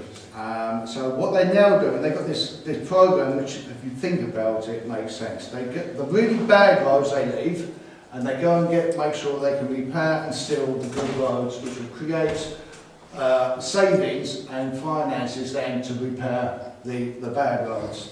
We did bring up pathways as well. They are going to come out and do another survey throughout Sawston, doing all the pathways and the roads again. We did particularly mention pathways on Bayman Road, Grant to Meadowfield, around there, and we also did mention the corner where opposite the Queen's Head, where the Queen's Head used to be, because that's really dangerous. And they may be looking at that and trying to make that area safe as well. They're looking at potential options that could come for that, and that's an ongoing project. I don't think I've forgotten anyone. The other one is the meeting I went to was the Trumpton proposed, or technically proposed, of the Park and Ride, the new Park and Ride. We had a meeting over at Comberton. which the general consensus of the meeting, it was a complete and utter of 2 hours of everybody's life. The officers didn't have a clue what they were doing, to be honest with you. There were simple questions asked, like where they got their data from, they couldn't answer it. There's 2 things that I thought came out of the meeting which I thought were very significant. Number one was, I think it was Jim Chisholm again, said, do you know where these cars are coming from? No, they're going to use this parking line. And they didn't, and because he pointed out, if you're going to travel 25 miles, you're not going to get out of your car for the last 2 miles. You're going to stay in your car and keep going. So that data needed. And the other one as well, which absolutely stunned me, was Harston is the second highest area outside work, the second highest area apart from Cambridge City with the highest pollution rate. Because of the traffic on the A10 there. Now, this point was raised with the Greater Cambridge Partnership people, and they said, well, we will be curing the pollution in Cambridge. So the question was, the thing put to them, so you're going to increase the pollution in Harston to decrease the pollution in Cambridge. At that point, you can imagine a pin drop, you could hear a pin drop. So it was a case that they need to be taking on a lot more data than what they're claiming they're taking on. The thing that was really worrying is they're going by the local plan that's just which Brian and Claire will be brought on, that's currently been accepted. And from that local plan, they're reckoning that that's going to generate 30% more car movements. Which, as I pointed out to them, is very interesting. So you're going to generate 30% more car movements on roads that you can't move on now. And they hadn't even considered the upper slope, the local plan either, which is going to have there's potentially 5,000 houses there, and they reckon 40% of that will come this way. People in their cars from that will come this way. And 1,500 at Woking. So there was a lot of things that they went away. They did have another meeting with Harston and Hawkston at, was it Harston? I think it was at Harston Hall. I don't know what the outcome of that was. So that's it from me. Ray, any questions? Ray? Yeah, can you tell me why, when all these roads get sort of made up new again, why lines don't get put down? They will be put back down. It's just a case you have to wait a certain period of time.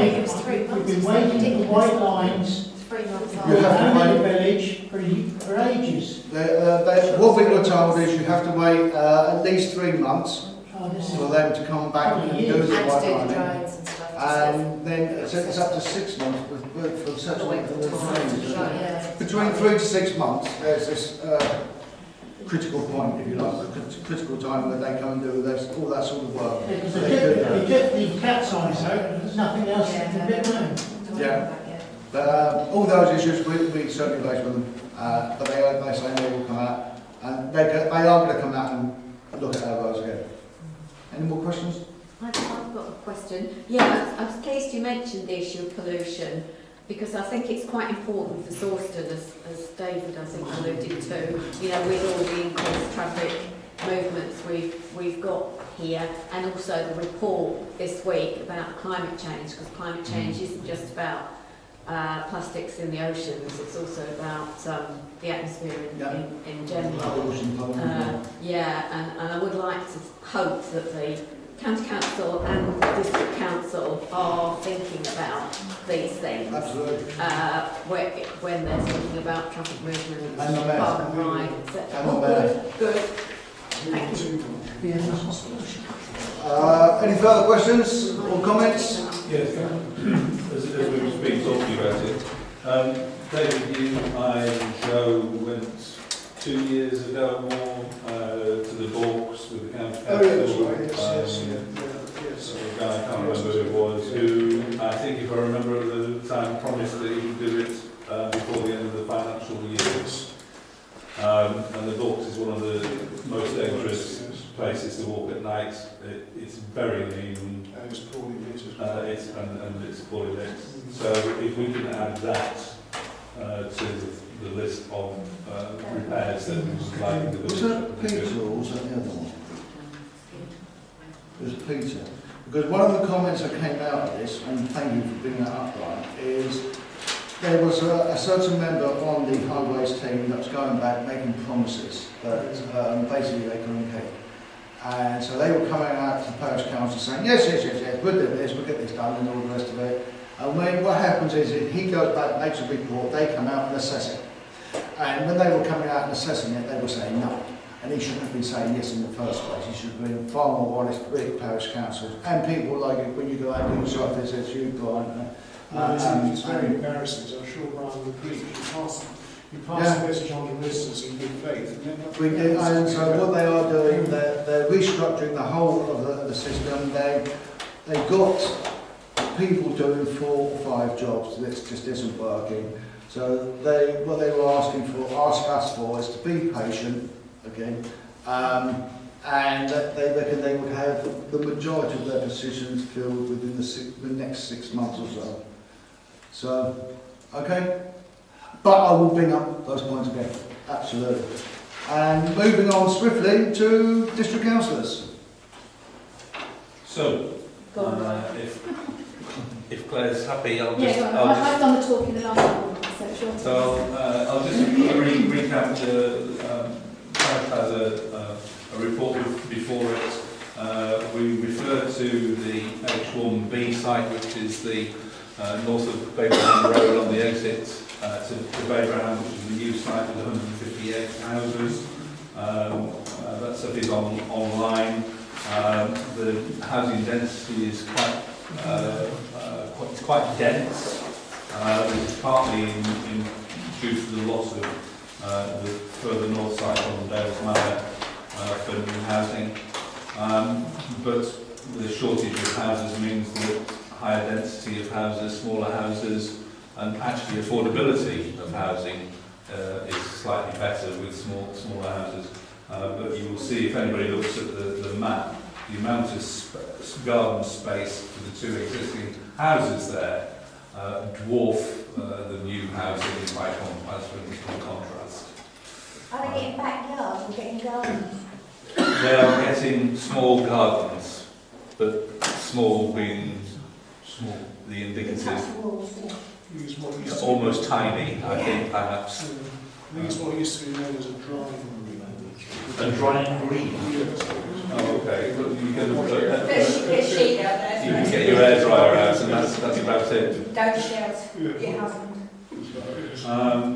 And the plan that is before us, and we'll come back to planning in 2 weeks' time that we'll review, is on the full application from Hill. So that is what they're proposing after a lot of work with the District Council's planning team. I think Claire and I are particularly concerned, and we've mentioned it to John Huntington's charity, that this development may be taken in isolation and not in combination with the southern site directly opposite it. And that's a particular issue for transport assessments, for example, and many other issues that we want really to be treated in. So there's a cumulative consideration, for one of their expression.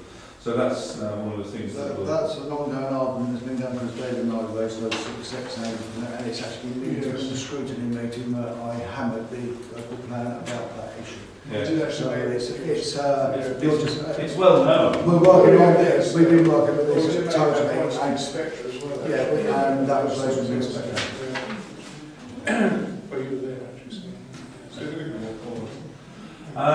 Just quickly, there's still continuing problems with noise from the Dales Manor area, where the refurbished warehouse is now operating effectively 24 hours a day, despite the latest planning permission has conditions normal for this sort of area between operating between 8 and 6, 8 in the morning to 6 in the evening. The current tenants and landlords are claiming that they can use an earlier planning permission which doesn't have those conditions. and that's causing problems for local residents, obviously with noises off all through the night. I think it has to be a very old planning permission because, as I recall, certainly all the time I was on the council, it's probably also those 80s onwards, there has been those restrictions on. So we're talking, at least early 80s. We have council's legal officers teams talking to landlords, legal teams at the moment about that. Nice big circle. We've covered time banking. We've mentioned briefly the Agritech business park, which, as Kieran was talking about, is likely to come up for public inquiry during next year. We've had discussions about the expansion of Belbird School and its potential impact on Icknield as well, which is a concern because we'll need both schools operating going forward. And Icknield has, as the head explained to us at a meeting here, Icknield has suffered from certain lack of funding. They had poor offset reports for a while, which are now recovered, now assessed as good. But there's an imbalance between Belbird and Icknield. With the developments on the eastern side of the village, we will need education in proximity, and the Icknield is the obvious place. But if the catchment area allows parents to all select Belbird because the fabric of the buildings, for example, is better, then that imbalance is going to continue. So that's something that we would like to influence for the positive and get that balance between the two sorted out. Kieran, on the matter of Icknield School, there was a suggestion, I don't know how valid this is, of potentially doing a land swap. Is that still a potential? Yeah. It's more a case of finding somebody at the LEA to be able to have that conversation with. Right. I don't think it was something that was brought up last time. It's been mentioned in passing. And this was just so people know what we're talking about. In moving the Icknield School to the new site and doing housing on the existing one was the general idea. So we swap a piece of land for the equivalent current one. And you're talking about JHC, is that what you're asking? Well, yes, because it's the HB1C site of which JHC is a part landowner. Although to be fair, it would probably be in agreement with whichever developer. Oh, well, absolutely. But that would need to be fairly firmed up in the next few months because we're hoping to appoint a developer and inviting bids from developers. That should go out to marketing before the end of the year. Right.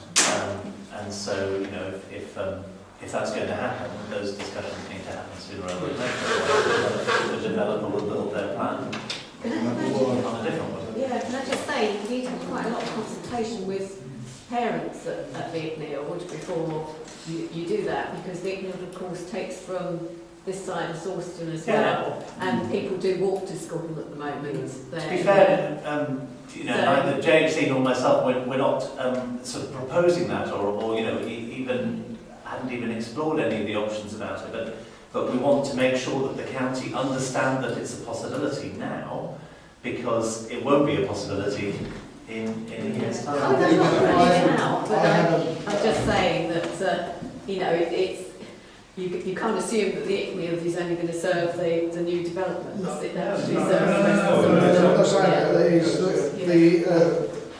I had a meeting with the Icknield teachers as well, and it's a bit of a shame that we couldn't all get there together. I think it would have been a much better idea if we could all be there together. But the bottom line of it is they are seriously concerned about the future of Icknield. I has then, after getting the information from Icknield and the stats from Belbird, like you guys already declared. I spoke to the bottom line of all of this is the county have got plans or ideas for Icknield that they're looking into. I don't know if that's in there, but they are fully aware of the situation with Big Nil, because the issue that was raised with them is you're throwing £500,000 into a school. What's its future? Now, what are you going to do with this school? And not only is it the school, it's the pupils, the teachers, and everything else that goes with it. You know, we wanted to know. The situation with the Bellbird is, yes, they are oversubscribed, which is one of the reasons why they're having the expansion, but Icknield are undersubscribed by 40. It all boils down as how each year works out. So, there we go. Carry on, Brian. Thank you. I think really the rest we can read. We note that, as previously, the mayor is under some criticism, this time more locally, from a series of local authorities, including Cambridge Police and Fire Service chiefs, the chancellors of the Cambridge University. There are big issues over the processes that the mayor and the combined authority is now the overriding political layer, and there's been serious questions raised over the governance of the combined authority and the mayor, and scrutiny seems to be unable to get them to the mayor or the combined authority to give any decent answers about these issues. So that's going to rumble on, I'm sure. Seems strange every time you ask a good question, they get sacked. Oh. And then can't explain why they've been sacked. Yes. Or admit that they have. Yes. There we go. But considering that services are being paid down, the amount of money that's been wasted on this and they haven't even got processes in place is £6 not million, large isn't amount. it? Is it something like £6 million the money's been wasted? So somebody's around gold chain around his neck. It's not, I mean, the bottom line is it's not working well right now, is it? I'm blind. I've made it perfectly clear in my life at the last Parish Council meeting. I think the mayor's got it completely wrong, and he needs to get. And I had a very interesting chat with one of your. He's the chair of Junction as well, another Liberal Democrat, and we both said that we both agreed. He's got it wrong, and he's got to. And the big issue is, and he's been told to his face, he's been told from the people that matter. He's got to start engaging with the people. And two things, engage with the people and start delivering. I'm with you. I'm not... No, that's enough from us, isn't it? Yeah, I'm with you, totally with you, mate. Right, with that, any questions for Brian and Claire? Is there anything you'd like to add to that, Claire? No, that was. Actually, can I just say one thing, since as it came up in conversation earlier? We have appointed on the District Council a Climate and Environment Committee, which will be looking at the matters like the air pollution. So, for example, we've got this huge development at Addenbrooks with up to 35,000 people working there by 2025. Huge numbers of cars and vehicles, including all the buses that may be adding to all of that. And we've got polluting vehicles when people are going in there for allergic and asthma attacks and breathing difficulties and so on. It's utterly perverse. So the District Council is going to be looking at that very seriously, along with other climate and environment issues.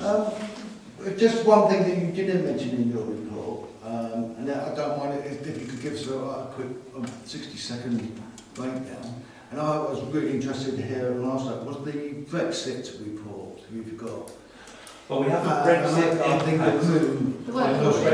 Impact Committee. Yes. So, as you know from the government's own impact assessments that originally did exist, but we weren't allowed to see them, then they didn't exist, and then they reappeared. We either had we had a significant financial impact, a very significant financial impact to Brexit, or in the case of a no-deal Brexit, huge financial implications. That has implications for the whole country, and the purpose of the Brexit Impact Committee, the District Council, is to look at how that's going to impact local businesses and actually residents as well. Because it will have an impact, and we'll do what we can as a district council to ameliorate those impacts depending on how it turns out. Seems that Hardy is supportive of it as well. Yeah, I've published a tweet, I think, which said in the case of a no-deal Brexit, she would support a people's vote referendum, which gives an idea of the discrepancies in the government party. Can I ask on that question, so what has this committee identified as the highest risk to services of residents in South Cambridgeshire District? What's the highest risk? It hasn't yet reported on those. But what's its field? I mean, is the highest Well, risk elderly prescriptions? Is it or is it prescriptions? Is it elderly care? Is it they're gathering all the information together. But you must be some feel for it. There's been I'll give you a couple of examples perhaps that might help. So that would be good. Obviously science and biosciences are very important in this area. A lot of these companies rely on European research to fund and to cooperate, particularly. If we have a no-deal situation where we fall out of arrangements, we've heard on the news the potential for aircraft not being able to fly. But more significantly for those science companies, if they are not allowed to cooperate with each other anymore, and there are some significant things. I've had an example for a company I've worked for, which works on the certification of aircraft parts. If we fall out of the EU with no deal, those certifications will no longer be valid. So they won't be able to supply those parts if we fall out without a deal, without any arrangements. And of course, that sort of event, for my customer, is a relatively small thing. But the cumulative effect of all those things, when we've got such a close relationship with Europe, and particularly in the bioscience and medicine, is an example of the sorts of things that we're looking at to see how that's going to impact the area. Thank you for that one. Okay, Right, moving on to correspondence. No? Noted. Noted. Thank you, Letter. Noted. Right, councillor issues and agenda items for next meeting. Right, Kieran. No, thank you. Joan. Outside, there's been lots of comments locally about the weeds on the footpaths, particularly outside Barclays, where they're actually all over the path. I noticed someone's actually pulled them up now. Can we get rid of those? Because they are... I've been onto them. They're supposed they are actually all over the path. They are chasing them hard. I'm chasing them. They're supposed to come out. I did make a point that when their guy comes out, he just cuts the grass and that's it. So but if you weed that's it, they're still going to be there. They're actually they need to come out. Yeah. The whole site needs to sort it out. Yeah, but the outside bits are completely going by now. We are. Yeah. Okay, thank you, Jane. Charlie? Nothing. Colleen? Bob? Right, okay.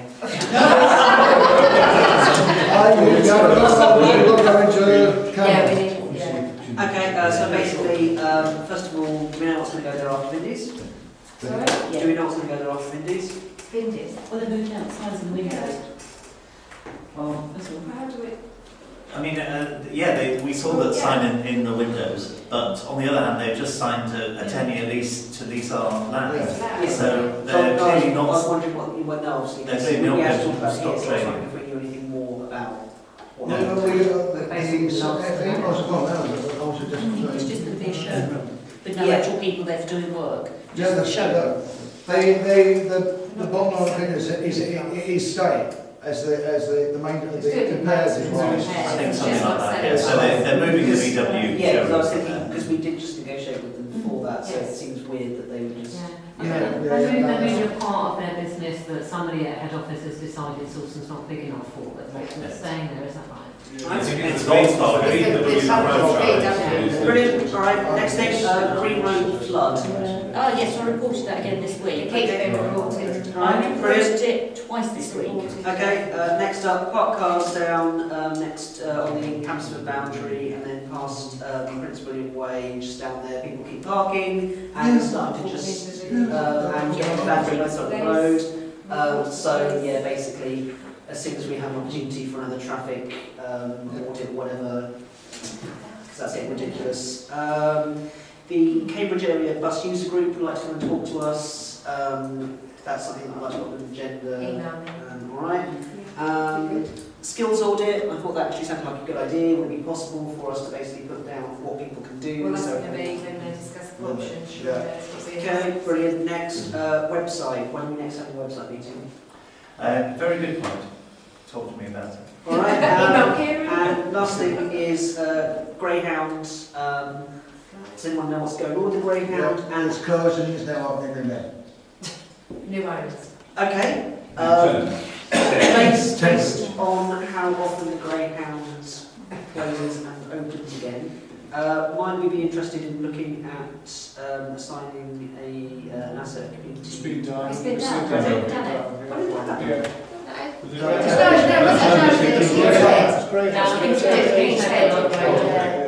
did the Graham as well, didn't we? I thought we did the Graham. Okay, if you don't know if you've done it, no, we check. We did the Graham, we did them all. We should check up on the back. Because no one then such what the line really got the stop about it. Yeah, no, we did. Right, I'll double check. Alright, and the other thing is, should it happen again, I'm just thinking that maybe we might want to look into a community enterprise or similar for as and when the next time this happens. Not that I'm saying it will happen again for the new owners, I hope they have a wonderful time. But As far as I'm aware, it's temporary. oh, okay, well in that case, sooner rather than later, I'll look into community enterprises and if people are interested in that. Right, okay. Thank you for that very short list. That's alright. Right. No. Beck?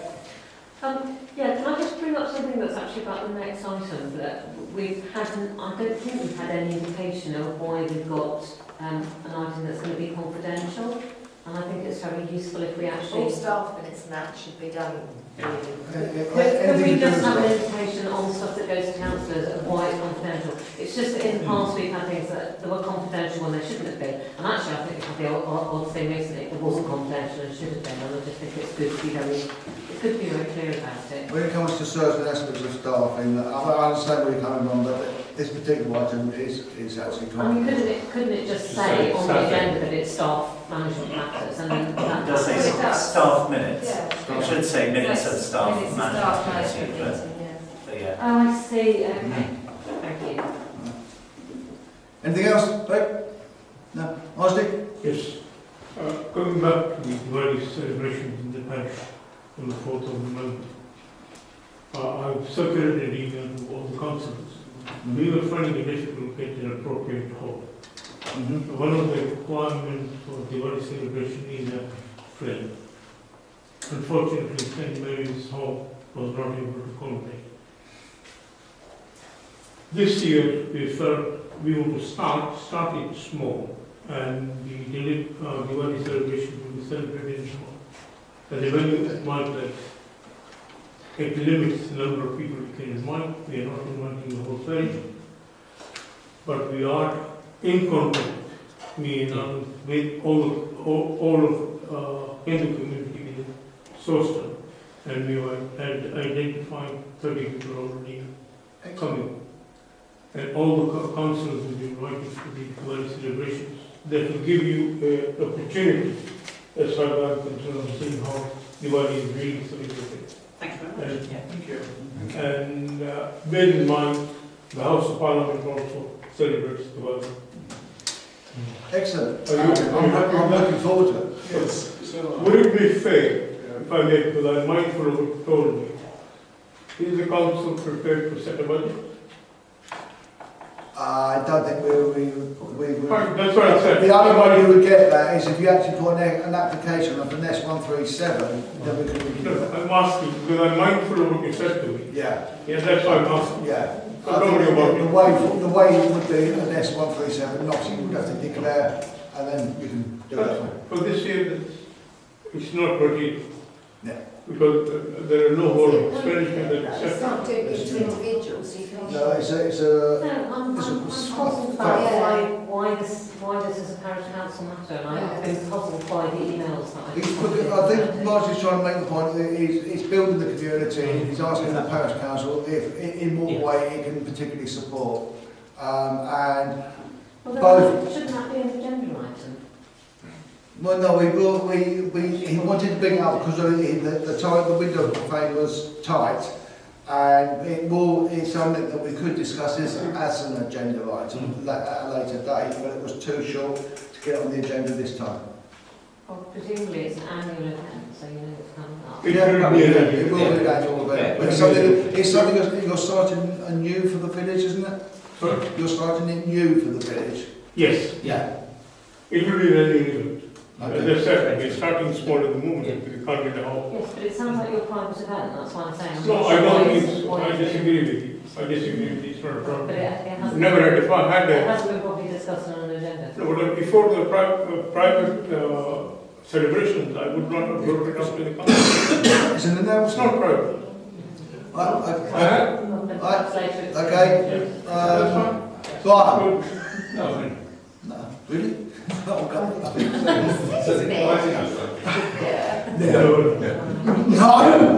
Nobody has. There must be a part. There's got to be something. Sorry, I've taken all points. Yes, David. Just to plug again the village design statement, there's quite a bit of work going on about that at the moment, and anyone else who wants to take part in it, do either let me know or email Joe, and we can let you know what's happening and when the workshops are being held.